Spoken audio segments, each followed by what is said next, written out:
So the Great Commission is go into all the world and make disciples. If you take a look at the end here, at the end results, it is to go and make disciples of all nations. This kind of represents churches that we've helped start and places where we've started churches in the world. But how do you reach lost people? To go into all the world? Well, you have to start churches that start churches. We're convinced that there's no more effective means of making disciples and reaching lost people than starting new churches. But if you're going to have churches that start new churches, well, that begins by having a church that is committed to be a church planting church.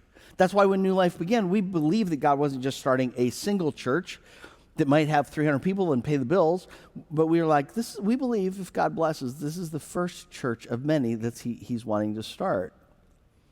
So if you're going to start church, so what is the general big picture purpose of New Life? I would say we make disciples who make disciples that start churches, that make disciples who make disciples, that start churches, so that all the world will know that Jesus is Savior, that Jesus is the Good Shepherd. So the way we have done that as a church is often, sometimes we've just started the church ourselves, but the most effective way that we do that is by networking churches together. So we'll start a church, and then we'll work with that church, and we'll get 5 churches together, and we'll start a church that way. Now, do you see how that fits in to the individual, to each person? You say, no, not quite yet. Well, let me tell you a couple ways that it's done. Years ago, we helped David McCann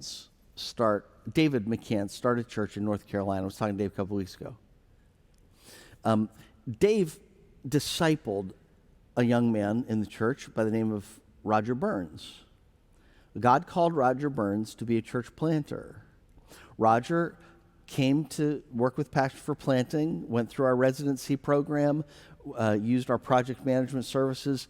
We worked with them, and we helped fund them with other churches, and we planted the church with Roger. Well, Roger then made disciples, and one of the disciples that God raised up with Roger was Kevin McNeil. Some of you remember Kevin has preached here a couple of times. And so we worked with Roger, and we worked with Dave to start the church with Kevin. And Kevin makes disciples. And Kevin has a young man that God raises up to be a church planter named Corey. Corey last year, by the way, Kevin went through our residency. Kevin used our church planting tools, and we helped fund him as well. So then Kevin raises up Corey. Corey comes through our residency. Corey used our church planting resources, our project management services. We coach him. And now Corey's starting a church. This was just this past year. So think about that.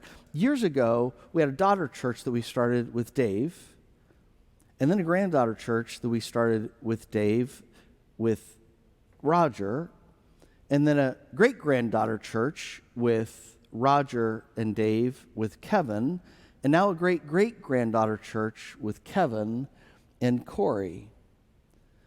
That's what it means to be a church planting church.